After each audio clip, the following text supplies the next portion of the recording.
This talk is supported by Small PDF, the successful Swiss scale-up making PDF easy for over 1 billion people around the world since 2013. You may remember them from a previous podcast we hosted with their CEO, Dennis Just. Their mission is to make PDFs and life easy for people across the world, a mission made possible with their 90-plus amazing employees across Zurich, Belgrade, and Barcelona. If you want to join this fast-growing Swiss scale-up, visit smallpdf.com/Swisspreneur and apply. I always had a lot of ideas and always like, oh, I could do this or this or this, but I never did it until I've met my co-founder.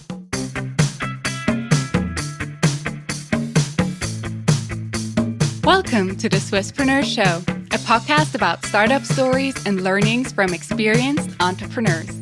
Here's your host, Sylvan.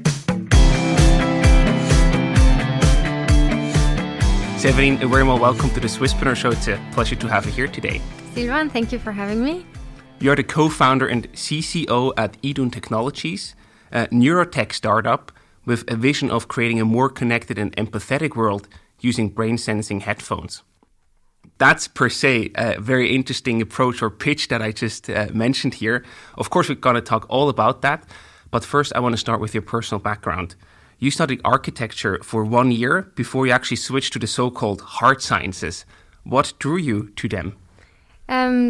So the hard sciences was always something that I liked, but I always had this very creative part. So that's what I thought architecture is the perfect mix of hard science and creativity.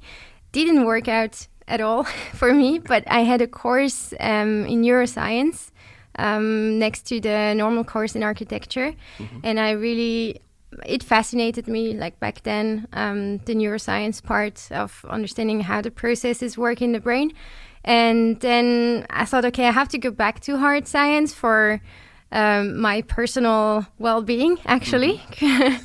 I also feel like, I always say like engineering, it's the safest way to be creative rather than in arts. And that's how I then went on to study health sciences and technologies because I wanted to do something about the brain. That's a very good motivator, I would say. Yeah, probably. And you then also found the entrepreneurial path. So what actually does entrepreneurship mean to you in that regard, combined with hard science? For me, entrepreneurship means freedom. That has always been my motivation to be able to execute on this energy that I have to do something on my own. So it's also a privilege, I have to say, to be able to choose this path.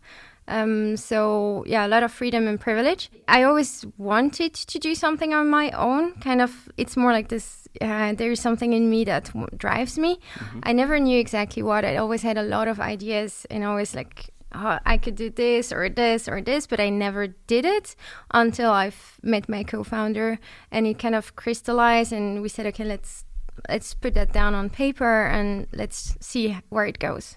That spirit of wanting to do something on your own, mm-hmm. Where does that come from? Is that your family background? You have entrepreneurial inspiration there, or where does that come from? Stubbornness, being a rebellious kid. I don't know. I think it's always been a bit in me to want to do something on my own or do it like I can do it myself. Also had still have a big brother, and he always took me everywhere with the guys. Doing like free ride or skiing very fast or climbing, and then he did math in school. I was like, okay, I'm gonna do math, and then he was helping me with math. Very, very proud of me when I did it better than him. Nice. So yeah, I think that helped me quite a lot actually during my younger years. And then I guess it's also a bit of the character, and maybe my family did, but not. We are not like real. Entrepreneur family, like mm-hmm. in the normal sense, but I would say my grandmother, who I brought me up, was also very independent. So it is sort of in the DNA. Probably, yeah. Right. Yeah. And then you mentioned you met your co-founder Simon at the ETH in Zurich. You then founded IDUN Technologies in 2017. So first of all, talk a bit more about how that then happened. You met each other and then you actually saw, hey, we could start a company together. How did that develop?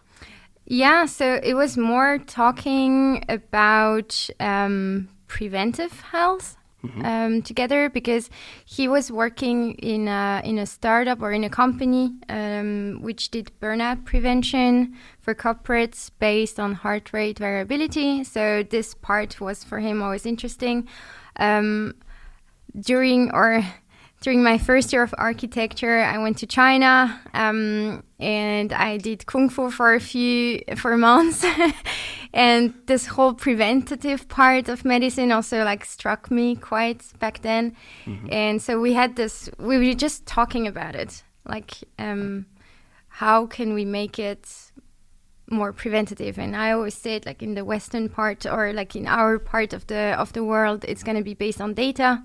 In China or India, it's based on experience, and oh, surprise, data and experience from thousands of years actually correlate, but we don't believe it without data. So yeah, that was kind of the beginning of it. And what other steps did you undertake to then actually found the company? Because you also probably needed a bit more certainty than just saying, the data sure. and the intuition, they actually correlate. So we were just starting our masters at ETH, and we enrolled into one course from Startup Campus, Business Idea Creation. I think that was really great, because then we were like mapping all the markers in the body that could be relevant to measure as a preventative measure.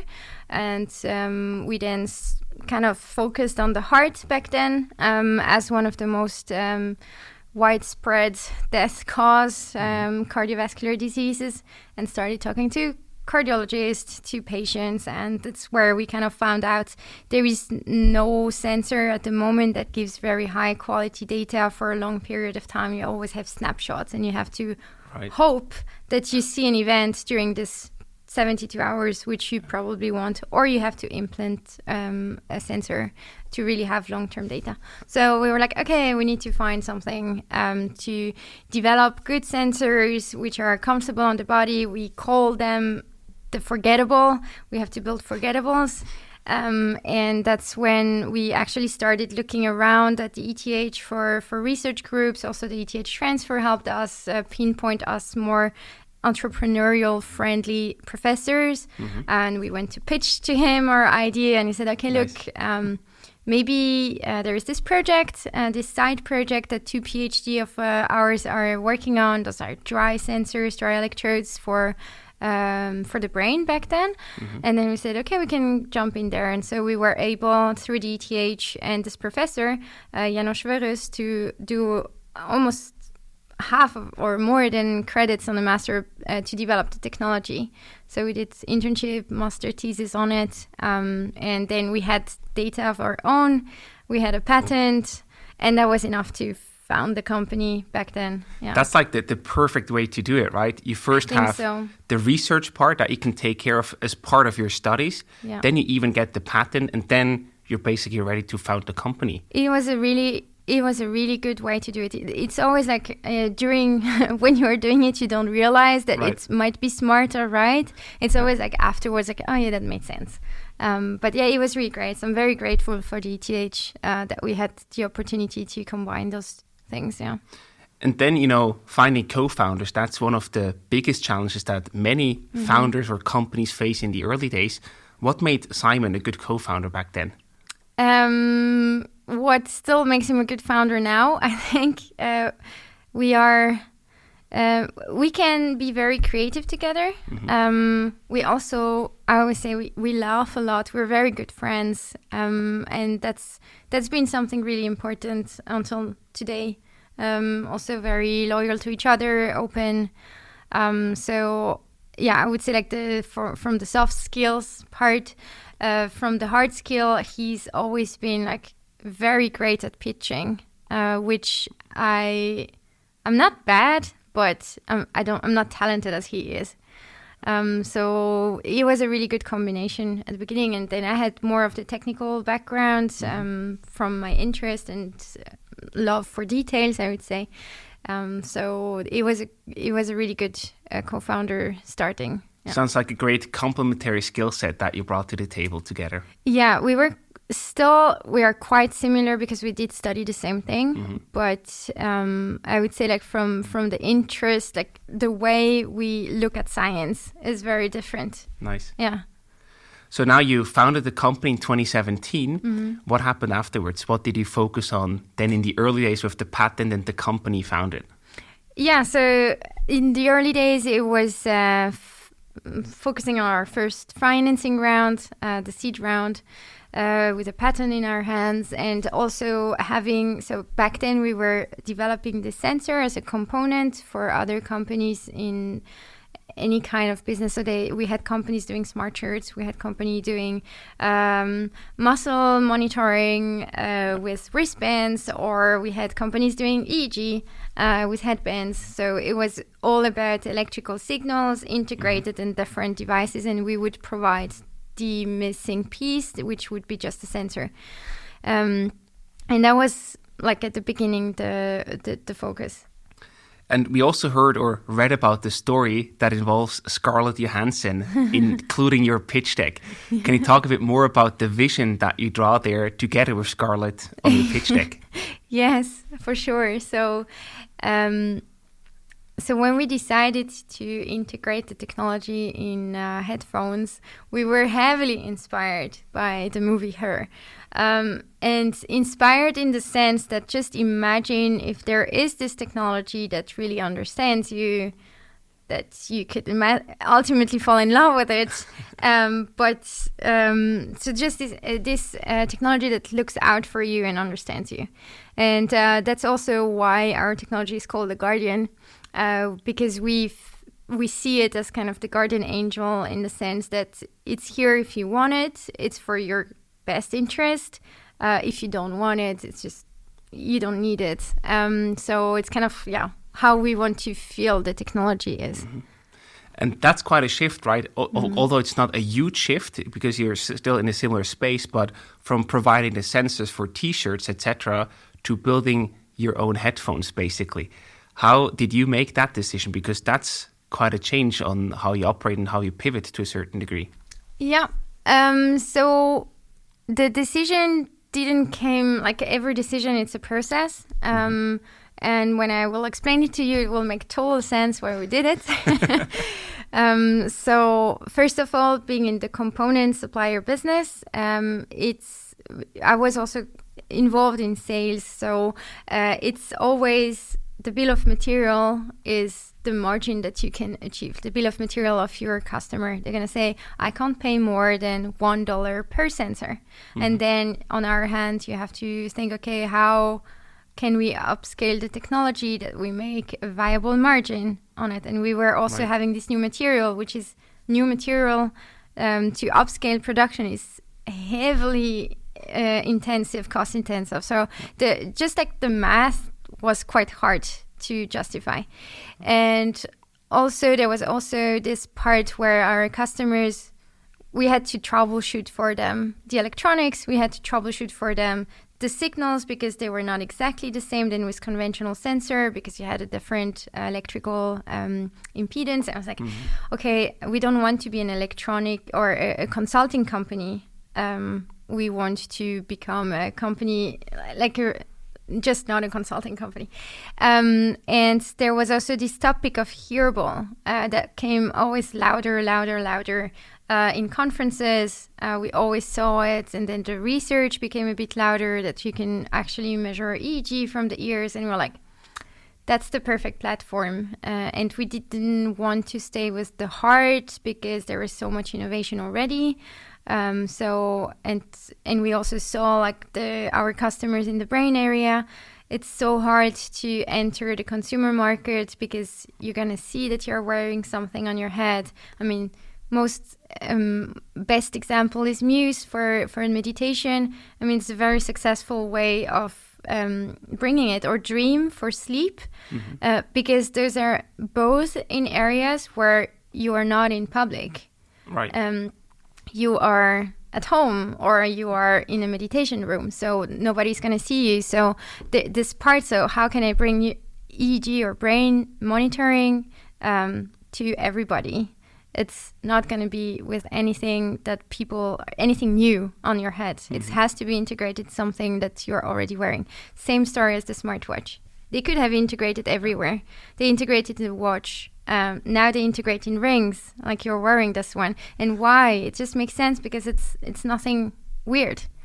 So so we said, okay, it just makes sense to then integrate everything in the headphones, so that all the competences that we had from the electronics, from how to attach sensors to the body to how to provide data, would be like integrated in one package. Wow, it really does make a lot of sense if you explain it that way. Yeah. So also, if you look at the market, it's also a very interesting market. So the neurotechnology market was valued at $9.1 billion last year in 2020. And we also just wonder, like, what services do you now offer with the headphones that you have as a focus? Yeah. What do you exactly offer in terms of what people or companies can buy from you? Yeah, so at the moment we are offering this plug-and-play hardware, software stack, so that companies, which are mostly also the research or innovation part of the companies, it's not yet the business units, can validate their use case based on this data that they get from in-ear brain sensors. Very specifically, because we are also in this space at the moment from financing perspective and commercial perspective, where we have to explain the use case to investors and to validate it. We are focusing internally on generating our own data for our own use case that we think are the most promising ones, or at the moment the most promising ones. And what are those? I think that's super interesting. So we have two. So one is in the sleep health and one is in the hearing health. So the sleep health, we have one project with a pharma company which develops a drug for narcolepsy. So when people are randomly falling asleep during the day and they don't realize it, and they want to have a device that can track those falling asleep patterns, which you can actually only do with brain sensing.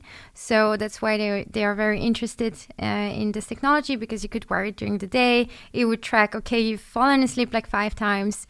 We might need to redose. So that's kind of the companion for the therapy.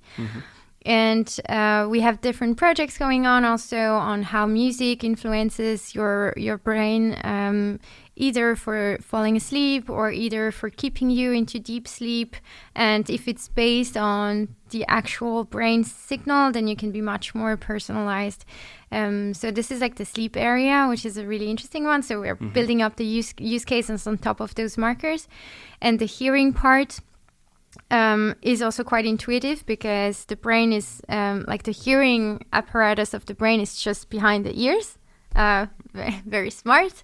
So it's a good place to pick up hearing impairments or signals. And we are working with a company which does like a fitness app for your hearing, I call it. So it's based that it gives different frequencies into your ears that you train to hear those frequencies again that you might have forgotten to hear, because we are always standing in a quiet environment. You don't hear birds that much anymore. Right. So they train you on your hearing deficit so that you can understand then better. And we are picking up how the frequencies influences your brain response. And ultimately it would be just to personalize as well this training. Wow, I'm blown away. That's super interesting use cases that you're working on here. Super interesting, yeah. Yeah, I love what our customers are doing, yeah. Absolutely. Yeah. And now you described those 2 use cases that are your current focus. Is it sometimes difficult to differentiate which one you should focus more on? Or do you want to really say, hey, we want to go down with both and see which one will work out in the future eventually? Or do you have to make a decision one day where you say, no, that's going to be our core focus? So what we want to build actually is a platform where our customers can grab, I would say, the classifiers. For example, let's say I've heard this tone or I haven't heard this tone for the hearing training. Yep. And they could grab this and then develop their own application based on that without us having to be involved in it. Nice. So that's kind of the goal, also like the sleep onset, that they would be able to say, okay, 1 0 1 0, they have a vector, and then they can measure the sleep onset, and then they can build an application on that. So our ultimate goal is to build a platform where customers can build applications on top of it. But at the moment, because the technology is so early, we have to educate also our customer and say that's what you can do with it. So that's where we are. So I would say 2 use cases is a lot, and we are not going to do more on our own, but ultimately it would be like just great if customers would develop their own application based on own markers and then have just a platform which goes in very different direction, and they can be creative. We don't have to be creative for them. So that would be like the ultimate goal, if I think of it. A great vision to chase. Yeah.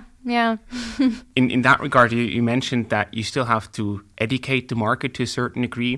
What does that mean on the competitive landscape? Do you have a lot of competitors, or do you actually also enjoy sort of a first or early mover advantage? We have more and more, which is great for the whole landscape, because it really means the technology is not just a dream. We're not the only ones thinking about it. We are not the first movers. The first movers would be Emotive in the United States. So they came out with an in-ear EEG device 2 years ago, I think, 2.5, something like this. So they are the, I would say, the pioneer.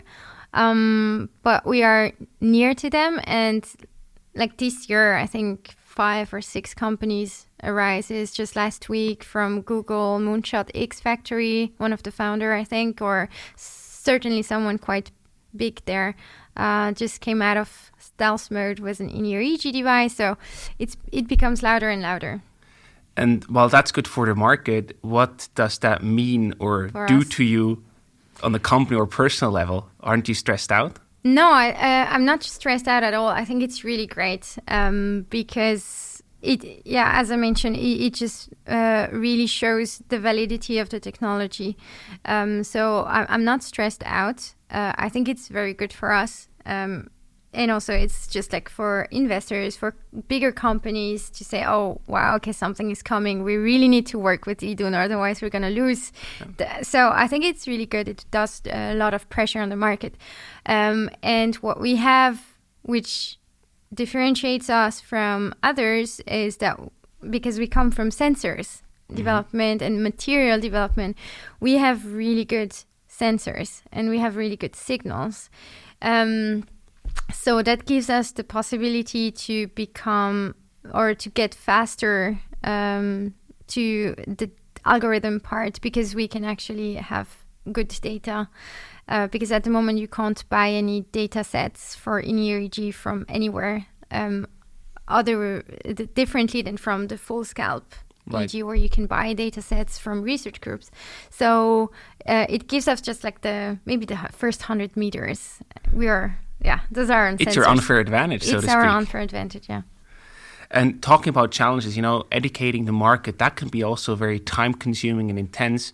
So it's good that you have more and more companies that help you do that help you educate the market. Yes. But I imagine for you to close a deal with another company in the B2B sector, that can be quite challenging, because you mentioned before you're not talking to the business units, you're talking to the innovation units most often. Yeah. So how difficult is that? How big of a challenge was that so far for you to convince them to say, this is the future, you should invest now, but you still have to educate them a lot because you're probably not solving a real pain problem for them right now?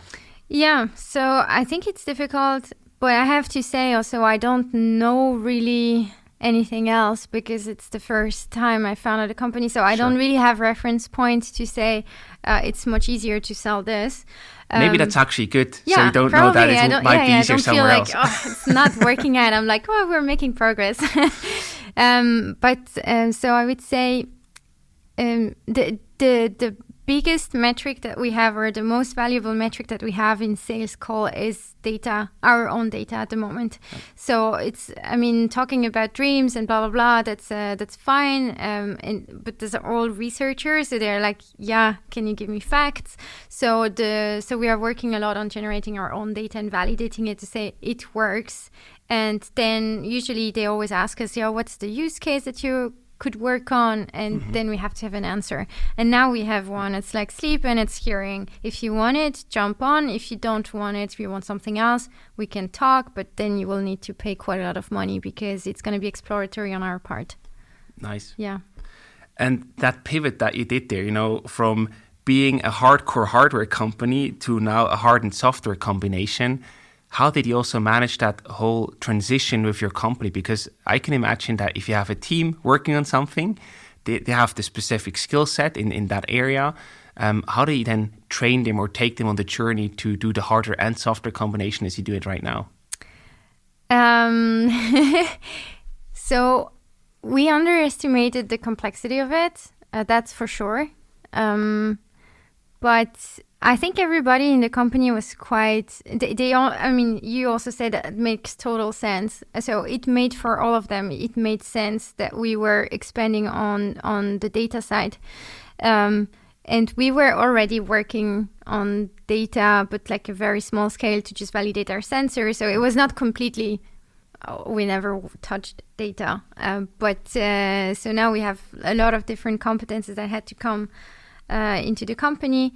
It's just more complex, and it's much harder now to pinpoint which part of the product has a defect, and that's harder. So before we knew, okay, we need to test the material, and now you're like, okay, it can be the material, but it can be, I don't know, some AWS whatever that just doesn't work, and this makes it quite hard to progress systematically. The saying, do either hardware or software but never combine the two of them, actually has some valid reasons. Yes, I guess, but we didn't have we didn't have a choice because there is no hardware for this particular metric, really. I think it's very hard, but it's a big advantage that we understand if you change something in the material, what is it going to change in the signal? And I think this know-how is very, very valuable. Yeah, again, your unfair advantage. Yeah. Really. Mm-hmm. And at the same time, you know, also the big companies, the big successes, they usually were all built around a very hard and difficult problem to solve. So that's true. I think that's also a good motivator. Yeah. Then along that way, you also actually sort of implemented a partnership and then also an investment with SONY. Can you talk a bit more about that? Because that generated a lot of PR for you and your company. That was a massive step to take. We were in contact with someone working at SONY, and at some point he said, hey, Séverine, there is this accelerator from SONY Europe. They're starting to do to bring in external companies to do an accelerator. I think that would be great for you. And then we enrolled for this accelerator program in Sweden. My co-founder Simon was mostly there, and that's how the collaboration started. And then out of I don't remember exactly how many, but I think out of the 10 startups, they invested in 3 or 4. We were one of them, and that's how it started. And it was a really good signal externally that, hey, consumer electronics are investing in this, because that's a sign. Okay, there is something here. So that was a very important, I would say, strategical partnership. What did that change for you? Of course, there was the validation that you just mentioned, but did you also get any inbound leads that reached out to you and said, hey, we're interested in that? Or was it easier for you to raise funds from traditional investors? What impact did that have beyond? I would say both of the above. Okay. So for an investor, it's always like a validation, a commercial validation. That's the best kind of validation that you can get as an investor. So that was really a good sign. There was also from SONY internally, we had a lot of access, I would say, to know-how in the consumer electronic space in the headphone space. So we Nice. can understand, okay, what are the requirements for on our side that at some point we can integrate in their environment. So that was really good.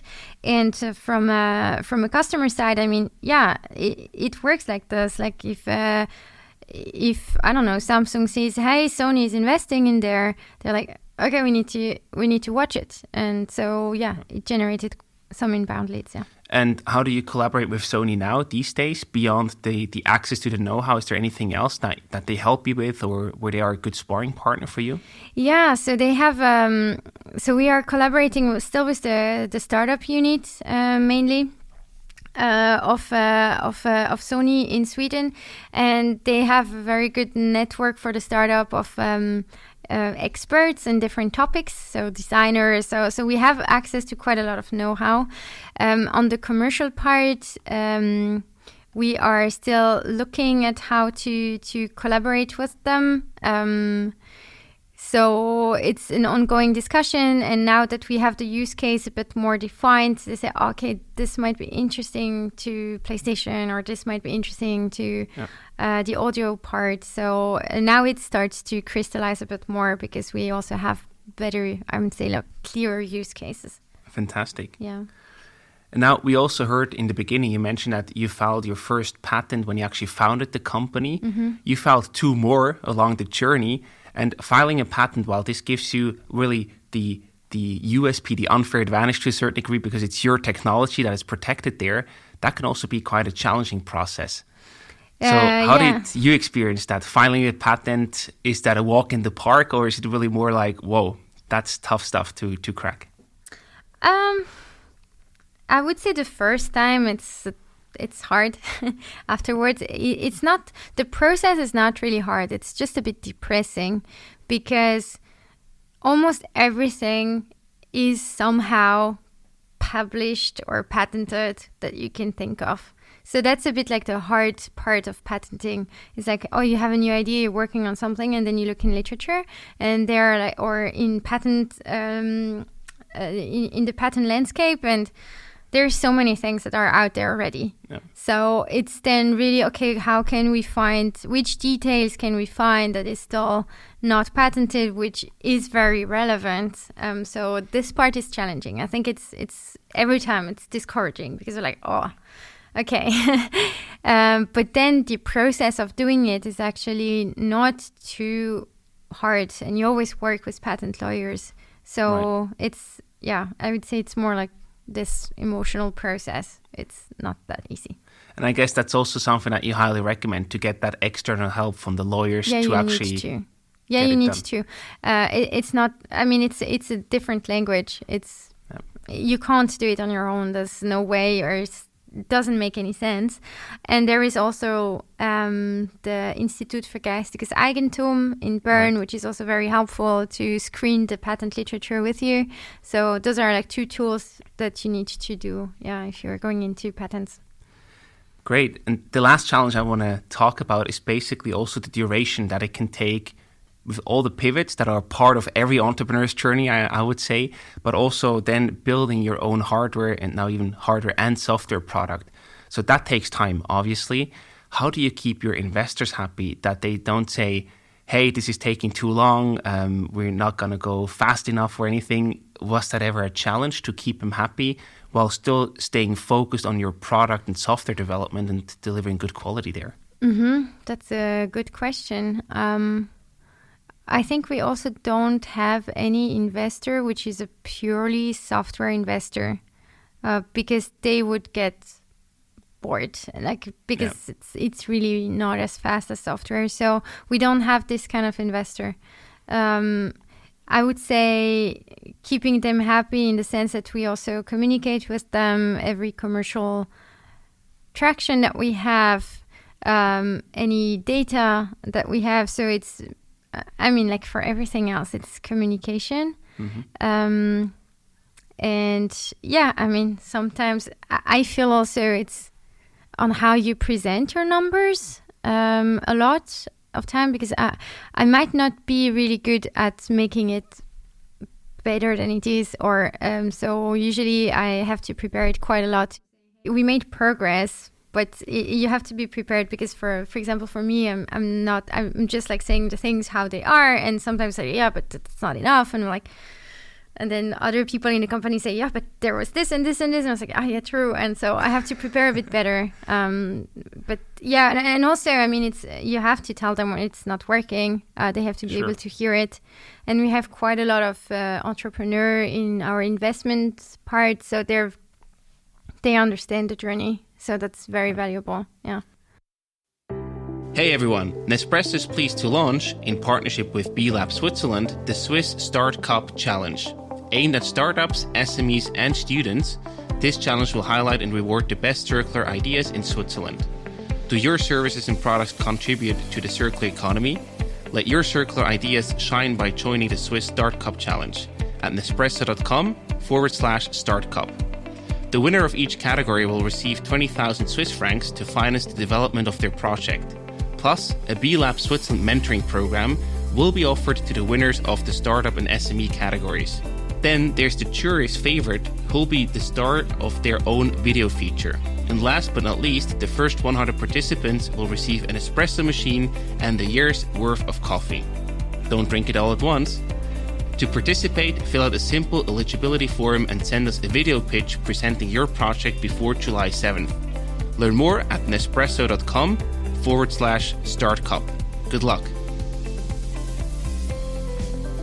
You mentioned before that you don't have any pure software investors because they would probably get bored or become very impatient. Yeah. Did you make that choice of the investors very, consciously, where you said, we do our own due diligence, we want to see people who invested in hardware before just to have the expectations right? Or how did you choose your investors?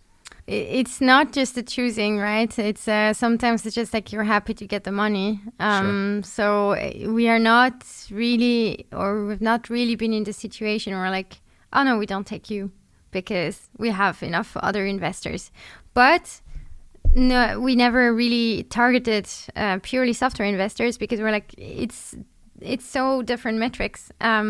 It's not going to work out. We are not going to be in their sweet spot, never, because we don't have the right metrics for them. So it's just like more, we didn't even really talk to them because it doesn't make sense. So it was not really choosing that, no, we don't want you to invest, but more like, let's not spend time on this because probably it's not going to work out. Yeah. And on that level, when things take time to develop, you also have the ups and downs of the entrepreneurial life. How do you as a person, as a founder, stay motivated? Did you ever have tough moments where you said, why am I doing this? I just want to get a normal job and leave all of that. I never think I want to have a normal job. That's not what I would leave it for. It's a good question. People ask me always this. And I think there are a few things that keep me going. One is that I really find it fascinating what our customers are doing. And I'm customer facing, so for me it's really interesting. And also every time that we get our own data and it's good data, I'm like, it's really great. So I'm very happy about it. So I see the potential of it. I don't this part, I'm not losing focus on it. But there are times where like nothing is working, and we're like, oh, that's again, it's not working. Again, we don't get the data, and so that's a bit of a pain. But I kind of know in my heart, I would say that it's a transient part. And this is, for me, technical problems are always solvable. So I'm not getting nervous about it. I would say human problems is harder in the company because it's not the same as a technical problem. It's a defined problem, and it's just this the problem. In the human problems, you have like two parts that come together. So I think that's harder. So yeah, technical problems, not a problem. But I could imagine that people with another background, another technical background, could also argue, well, all the human problems, they're also solvable. Yeah, potentially. If you can objectivize everything, I would say so. I mean, it's a bit, then we go a bit of philosophical question if you have your own will or not, but probably there is a lot of things, if you can measure it, you could make it objective. And this is always like the problem with the psyche, I would say. If you can make it objective, then you really understand, okay, that's not you, or it's your pattern. So that could definitely help in human problems, When you are in a tough moment, whether it's a people problem or a technical problem, what helps you to then get out of that situation, to also, get positive again, like stay up, like get up in the morning again, refreshed and really motivated to work and solve that problem? Do you have any, rituals or anything that helps you to navigate through more challenging times? I need to take distance from it. So I try, if I can, to take like 2 days off on top of the weekend and just do something else and be just to be a bit more creative again, and not stuck in this nothing is working. So for me, it's a lot about having distance, but also like personally, then I don't really want to talk too much with my co-founder. I really need the distance then. So that helps me a lot. Otherwise it's just, I don't know. So being together and also just being together and all together saying, wow, that's just fucked up now. Mm-hmm. And it's hard. And so that you just don't feel alone. So it's a bit contradictory. So I need to be alone, but I also need to feel that we are all in it. Sure, probably different phases, right? Yeah, probably first different. Acknowledge that with the team that you feel, we're going to be fine, but then you need the distance to let the problem rest to find the solution. Exactly. Yeah. What do you do when you get to a bit more distance? Yeah. What do you do to not think about the problem or to not work to then help you come back stronger? I actually don't have that much of a problem to not think about it. So I don't know where that comes from. I'm very grateful for it. Absolutely. That's a great talent to have. Yeah, it's a really good talent to have. So, I spend time with my family or with my husband. We go in the mountains, skiing. I just like to be then out if I can. I do sports, just small things, nothing like too exotic. There's no magic bullet. No, there is not. It's really being normal. But I think it gives people a good perspective that distance can actually be a very good thing when you face those challenges. And then you come back strong, you get a new perspective, and then suddenly you find a solution that's working. Exactly. Wonderful. Yeah. So if we look at your numbers, you have 6 customers that you acquired so far, 18 employees with 85% in engineering. I think that's a very strong focus there. And you also just raised your post-seed round with 2 million Swiss francs. And now, of course, you all want to wonder, what's next? What do you have planned for the future? So it's quite planned. So we are going to raise a Series A mid of next year. And we have at the moment the biggest goal is commercial validation. So validating the use case I've talked to you about with customers which are paying for it, and to show then, okay, if the technology works together, what's the plan after it and how this is able to scale. So a lot of focus on the customer side. And on the technical side, it's just focusing on making all the pieces work reliably together. So those are the 3 big goals for the next 6 months. You certainly won't get bored, I can tell you that. No, we won't get bored.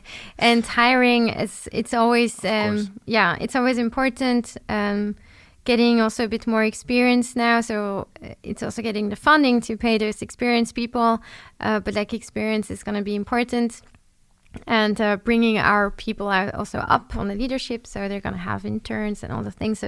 But it's going to be mostly still on the technical field that we're going to hire.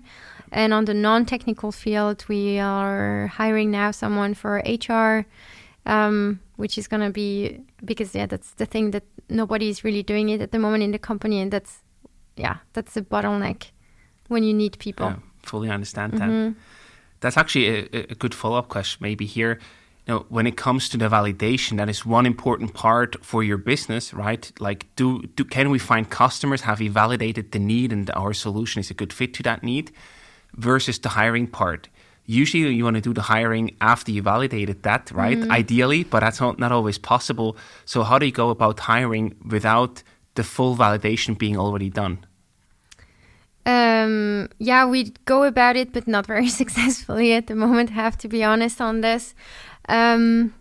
It's like, for me personally, I always there are some people that I'm a bit in touch, because I know this person, I would think that this would be a great fit for us. But those are usually people that have their job. They're not looking for jobs. So it's more of a, hey, can you come with it? So it's being in touch.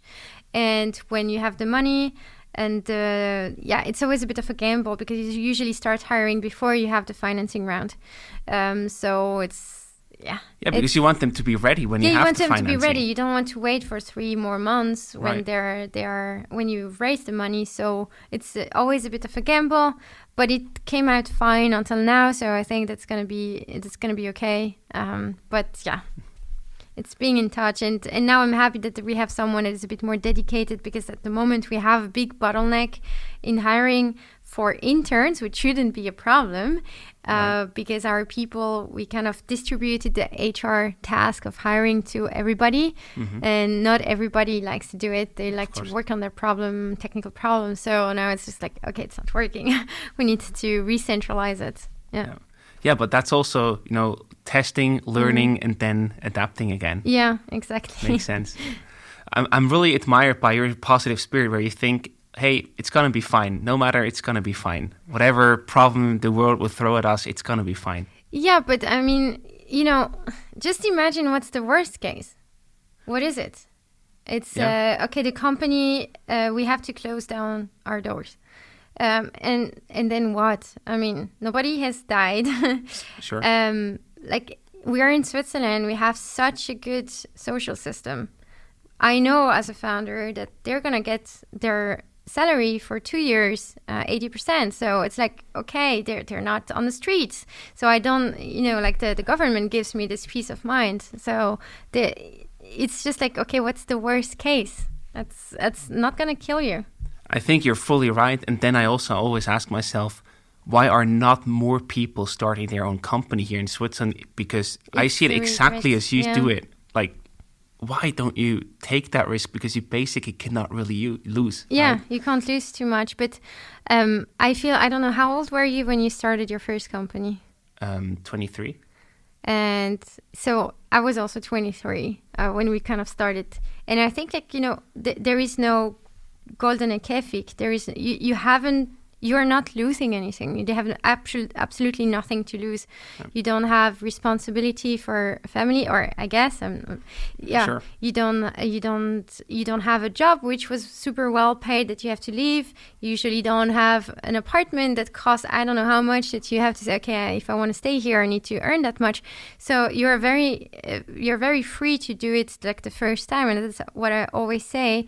If you have the choice, or if you are considering to build a company, do it as soon as possible, because the first time is going to be the hardest one. And then, I mean, you know it. If you do it then the second time and third time, you don't think that much, should I do it? Should I not do it? Is it going to work out? It's just like, there's a potential that it's going to work out and you can make money out of it. Exactly. So let's do it.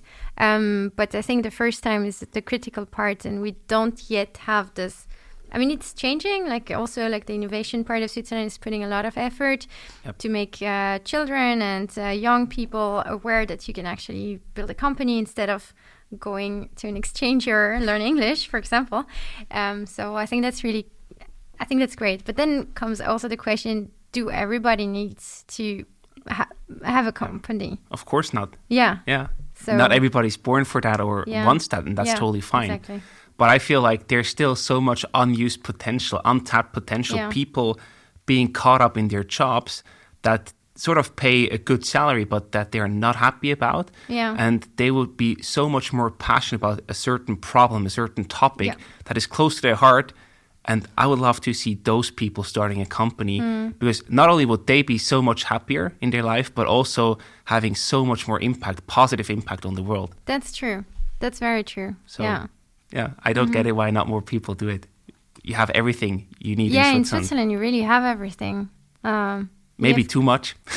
Yeah, for sure. But I always say also, like, in other countries, being an entrepreneur is just the only way. Exactly. And it's just wanting to survive. And like in Switzerland, being an entrepreneur is just like, it's a privilege. It's because you have energy to do something. It's because you have a good idea. And in other countries, you have to survive. You have to make your own money in any way. So, I don't know. Maybe in other countries, more people would do it because because it's the survival instinct kicking in. But Switzerland is a very nice place to be, but you can be a very long time in a comfort zone. Yeah. I think that's a good food for thought that we also end this conversation with. We have 2 last parts for you. Yeah. The first one is about personal gadgets and resources. Do you have any books or other resources that you can recommend to our listeners? Yeah, so I had to think about it when you asked me yesterday about it. So we talked about this one book, and it's only the one I read. It's The Hard Thing About Hard Things, and I think it's really, really good. It's very raw, and it's just not sugarcoating anything. I think it's really, I really love that book. Otherwise, I thought about it, and actually, for all the females out there, I am actually tracking my cycle every night, and it really helps me put my behavior in perspective. And I know, okay, so this time in the month there is a reason for my emotion, and for me that really, really helped a lot in different situations to know, okay, where am I with the hormonal part. So I think that's a really good tool, and if I could have done it earlier, I would have, to put it into perspective. And otherwise, I mean, nothing too much. Stay out of your phone. That's read easier more. said than done. Yeah, it's very much easier said than done, but read more. I don't know, like try being out of your phone for 3 days. And then it's okay. Like the first 3 days are hard. And then it's like freedom. Mm-hmm. Nice. So the very last part we have for you are some rapid fire questions. So I either give you a selection where you have to make a choice, or a quick question and you have to answer in 1 sentence. Yeah. Are you ready? Mm-hmm. What was your summer job as a teenager? I was always helping my grandmother in the garden. She didn't pay me for it. I mean, in the sense that she paid me with a lot of love and food. But that's what I usually did in the summer. Nice. Yeah. I think that's a cool summer job. Yeah, it was the best. Probably even more rewarding than earning a few extra bucks. That was like best memories. Those are really good memories, yeah. Do you meditate yourself? At the moment, not. I have some phase where I do, but not at the moment. But I do yoga, so it's kind of different. Nice. And someone told me you can meditate in different ways. So if you read a book, it's also meditation. Exactly. Yeah. How many hours of sleep did you get last night? 8. Good. How does your IDUN device help you in your day-to-day if you're using it yourself? Not using it yet. It just helps me being inspired by the potential of it. Yeah. And the last one for you today, if you were not an entrepreneur, what would you be? I would be somewhere where I have an impact. Yeah, what it is, I don't know. That could be anywhere. Yeah, exactly. Absolutely. Séverine, thank you so much for joining us today. It was really a lot of fun talking to you and talking about the impressive story. And we wish you all the best and lots of success with whatever you're tackling in the future. Thank you very much, Sylvain.